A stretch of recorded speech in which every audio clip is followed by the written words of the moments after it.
Welcome again dear students, কেমন আছো? আশা করি ভালো আছো। I have a dream part 4 video লেসনে তোমাদের স্বাগতম। আমি চৌধুরী রাজু আহমেদ, লেকচারার, তোমাদের সাথে পুরো ভিডিও জুড়ে আছি।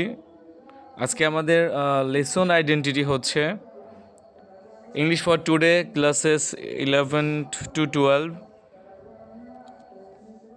তো তোমাদের এখন একটা ছবি দেখাচ্ছি, আর আসলে ছবিটা তোমাদের কাছে অ্যাকচুয়ালি পরিচিত হয়ে গেছে। তো আমাদের লেসন আইডেন্টিটি বা লেসন যেটা নিয়ে আমরা আলোচনা করব সেটা হচ্ছে মার্টিন লুথার কিং জুনিয়রের I have a dream. I have a dream. তো ডিয়ার স্টুডেন্টস, আমাদের আজকের লেসন টপিক হচ্ছে আই হ্যাভ এ ড্রিম। এই লেসনের ইউনিট 3 লেসন 3 আমরা এখানে আজকে আলোচনা করব চুজ দি বেস্ট অ্যান্সারগুলো নিয়ে আমরা আলোচনা করব, যেটা অনেকেরই ভুল হয়। তো ডিয়ার স্টুডেন্টস, তোমরা প্রথম থেকে শেষ পর্যন্ত মনোযোগী হয়ে থাকার চেষ্টা করবে। আর actually choose the best answer বলো, অ্যান্সার দি ফলোইং কোয়েশ্চেন বলো, আমরা আসলে প্যাসেজটা ভালোভাবে পড়ে নিতে হয়। তো ডিয়ার স্টুডেন্টস, আমরা আরও একবার প্যাসেজটা ভালো করে পড়ে নিব পার্ট 4-এ, পার্ট 3 এর মতো। Let's start. I have a dream today. I have a dream that one day every valley shall be exalted, every hill and mountain shall be made low. The rough places will be made plain, and the crooked places will be made straight.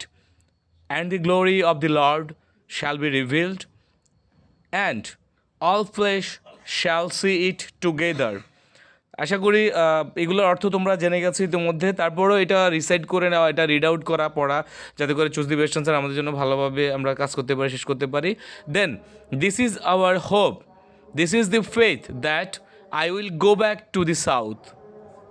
With this faith we will be able to hew out of the mountain of despair into a stone of hope. With this faith, we will be able to transform the jangling discords of our nation into a beautiful symphony of brotherhood.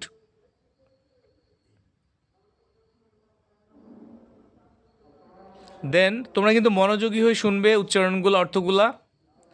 With this faith, we will be work together, to pray together, to struggle together, to go to jail together, to stand up for freedom together, knowing that we will be free one day.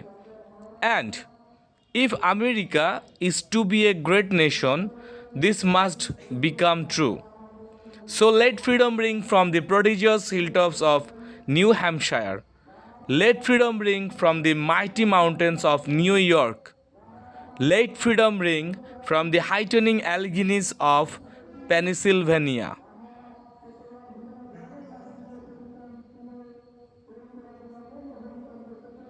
Then let freedom ring from every hill and molehill of Mississippi. From every mountain side, let freedom ring. And when this happens, and when we allow freedom ring, when we let it ring from every village and every hamlet, from every state and every city, we will be able to speed up that day when all of God's children, black men and white men, Jews and Gentiles, Protestants and Catholics, will be able to join hands and sing in the words of the old Negro spiritual, free at last. Thank God Almighty, we are free at last. তো dear students, চলো আমরা choose the best অ্যান্সারে চলে যাই। আমরা choose the best অ্যান্সারের পড়াটা শুরু করি। সবাই মনোযোগী হয়ে শুনবেন এবং বোঝার চেষ্টা করবেন। এখানে যেগুলো সিনোনিমাস আছে, দুটো করে সিনোনিমাস দেওয়ার চেষ্টা করা হয়েছে। আশা করি তোমরা বুঝবে, তোমাদের উপকার হবে। Let's start. The word valley means, valley মানে কি? ভেল এবং ডেল। ভেল এবং ডেল। ভ্যালি মিনস হচ্ছে ভেল এবং ডেল।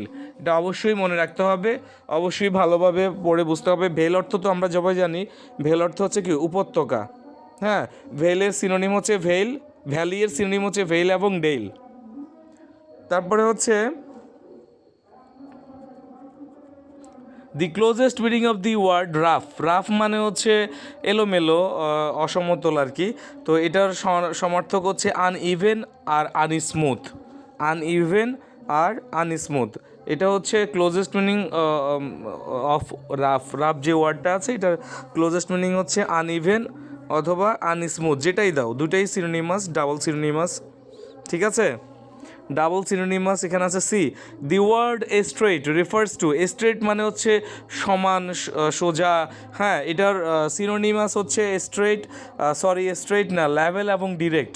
এটা ভুল হয়েছে, স্ট্রেট তো প্রশ্নই ছিল। লেভেল এবং ডিরেক্ট, লেভেল মানে সমান, ডিরেক্ট মানে সোজা। তাহলে স্ট্রেটের সিনোনিমাস দুটো, লেভেল এবং ডিরেক্ট। ঠিক আছে, এটা আমরা জানতে পারলাম, তোমরা বুঝতে পারলে। তারপরে the word glory means, the word glory, glory মানে তাৎপর্য, মহান, মহামান্বিত বা এই ধরনের বিষয় আর কি। তো এটার সিনোনিমাস হচ্ছে প্রেজ, প্রেজ অ্যান্ড ফেম। প্রেজও এবং ফেমও দুটার অর্থই হচ্ছে সুনাম, হ্যাঁ, প্রশংসা। তাহলে গ্লোরির সিনোনিমাস হচ্ছে ফ্রেজ এবং ফেম, দুটোই হচ্ছে গ্লোরি শব্দটা সিনোনিমাস। তারপর হচ্ছে the word faith, the word faith refers to, the word faith, ফেথের যে সিনোনিমাস দুটো আছে, একটা হচ্ছে বিলিফ বিশ্বাস করা, আরেকটা হচ্ছে ট্রাস্ট, তাও বিশ্বাস করা। তাহলে ফেথ অর্থ বিশ্বাস করা, বিলিফ অর্থ বিশ্বাস করা এবং ট্রাস্ট অর্থ বিশ্বাস করা। তাহলে ফেথের দুটো সিনোনিমাস, একটা হচ্ছে বিলিফ আর একটা হচ্ছে ট্রাস্ট। তারপরে the closest meaning of the word revealed, revealed মানে প্রকাশিত হওয়া। এই যে রিভিল্ড শব্দটার ক্লোজেস্ট মিনিং হচ্ছে ডিসক্লোজড, উন্মুক্ত করা, এক্সপোজড, প্রকাশিত করা। ডিসক্লোজড এবং এক্সপোজড, রিভিল শব্দটার দুটো সিনোনিমাস আমরা জানতে পেরেছি, একটা হচ্ছে ডিসক্লোজড আর একটা হচ্ছে এক্সপোজড। আশা করি বুঝতে পেরেছো সবাই। The closest meaning of the word revealed is disclosed and exposed. The word despair, despair means, despair মানে কি ডিপ্রেশন, ডিসঅ্যাপয়েন্টমেন্ট, ডিপ্রেশন মানে হতাশা, তারপর ডিসঅ্যাপয়েন্ট মানেও হতাশা, তো ডিসপেয়ার মানেও হতাশা। তো এখানে আরও অনেকগুলো অর্থ মিন করা যায়, তো অ্যাকচুয়ালি হতাশাটাই মিন করা যায়। দি ওয়ার্ড ডিসপেয়ার মিনস, এখানে ডিসপেয়ার ওয়ার্ডের দুটো সিনোনিমাস আছে, একটা হচ্ছে ডিপ্রেশন আর একটা হচ্ছে ডিসঅ্যাপয়েন্টমেন্ট, একটা হচ্ছে ডিপ্রেশন আর একটা ডিসঅ্যাপয়েন্টমেন্ট। তো the phrase stone of hope, stone of hope এটা একটা ফ্রেজ, অনেক একাধিক শব্দ আছে, একাধিক শব্দ মিলে ফ্রেজ হয়। স্টোন অফ হোপ এই ফ্রেজটার মানে কি? দি লাইট অফ হোপ, আশার আলো। দি লাইট অফ হোপ, আশার আলো। আশা করি বুঝতে পেরেছ। দি স্টোন অফ হোপ ফ্রেজটার মানে হচ্ছে দি লাইট অফ হোপ। তারপরে the what does the word crook, crook মানে কি? মানে এবড় থেবড়, এলোমেলো, উঁচু নিচু আর কি। তো এটার অর্থ হচ্ছে, এটা সিনোনিমাস হচ্ছে কার্ভড, কার্ভড আঁকা বাঁকা, কার্ভড আঁকা বাঁকা। তাহলে ক্রুক শব্দটার সিনোনিমাস হচ্ছে কার্ভড। আশা করি বুঝতে পেরেছো এবং আশা করি মনেও থাকবে তোমাদের। The closest meaning of the word spiritual, spiritual এই মিনিংটার মানে হচ্ছে যে রিলিজিয়াস, আত্মিক, আধ্যাত্মিক। স্পিরিচুয়াল শব্দটার অর্থ হচ্ছে আত্মিক বা আধ্যাত্মিক। এটার সিনোনিমাস হচ্ছে রিলিজিয়াস। এটার সিনোনিমাস কি? এটার সিনোনিমাস হচ্ছে রিলিজিয়াস। তাহলে স্পিরিচুয়াল ওয়ার্ডটার সিনোনিমাস হচ্ছে বা ক্লোজেস্ট মিনিং হচ্ছে religious. The word exalted means, exalted শব্দটার অর্থ হচ্ছে, এক্সল্ট শব্দটা সিনোনিমাস হচ্ছে ডিগনিফাইড, ডিগনিফাইড মর্যাদা, মর্যাদা সম্পন্ন করা, মর্যাদা দেওয়া। এক্সল্টেড এর সিনোনিমাস হচ্ছে ডিগনিফাইড। আমরা বুঝতে পেরেছি এবং আমরা মনে রাখার চেষ্টা করব। The word exalted means dignified, the word exalted means dignified. The closest meaning of the word prodigious, prodigious মানে যে বিশাল, বিশাল আকার, বড়, এটা আর কি। তো এটার ক্লোজেস্ট মিনিং হচ্ছে ভাস্ট, ভাস্ট মানেও বিশাল, ভাস্ট মানেও কি বিশাল। তাহলে প্রডিজাস এই শব্দটার ক্লোজেস্ট মিনিং হচ্ছে ভাস্ট। আশা করি তোমরা এই ভিডিওটা আর ভিডিও লেসনটা মনোযোগ দিয়ে শেষ পর্যন্ত শুনবা এবং এটাতে আসলে এই লেসনটা অনেক ক্লিয়ার হয়ে যাবা। এই চারটা পার্ট যদি ভালো করে পড়ো, এই লেসনটা একদম ক্লিয়ার হয়ে যাবে, এখানে কঠিন বলতে কিছুই থাকবে না। সো নেক্সট হচ্ছে this is the faith that I will go back to the south. এটাই হচ্ছে আশা, আমি কোথায় যাব? দক্ষিণে যাব। হ্যাঁ, আমি গো ব্যাক টু দি, দক্ষিণে ফিরে যাব। তাহলে এটা হচ্ছে একটা শূন্যস্থান, এটা সিনোনিমাস না। This is the faith that I will go back to the South. Then হচ্ছে what is the meaning of the word discord, discord মানে হচ্ছে অমিল আর কি। তো এটার সিনোনিমাস হচ্ছে, ক্লোজেস্ট মিনিং হচ্ছে ডিসপিউট, বিতর্ক, ডিসপিউট।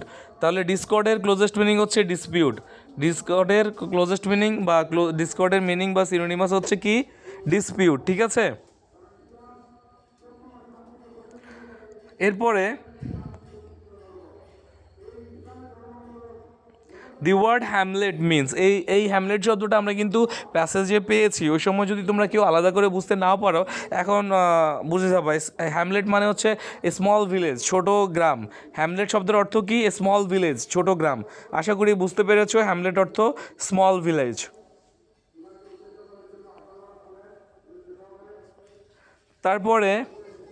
তারপরে আছে হচ্ছে আমাদের whose glory shall be revealed, কার মর্যাদা, কার প্রশংসা প্রকাশিত হবে, অলমোস্ট লর্ডসের, সৃষ্টিকর্তার, ঠিক আছে। Whose glory shall be revealed, lords, আমরা সবাই জানি এটা।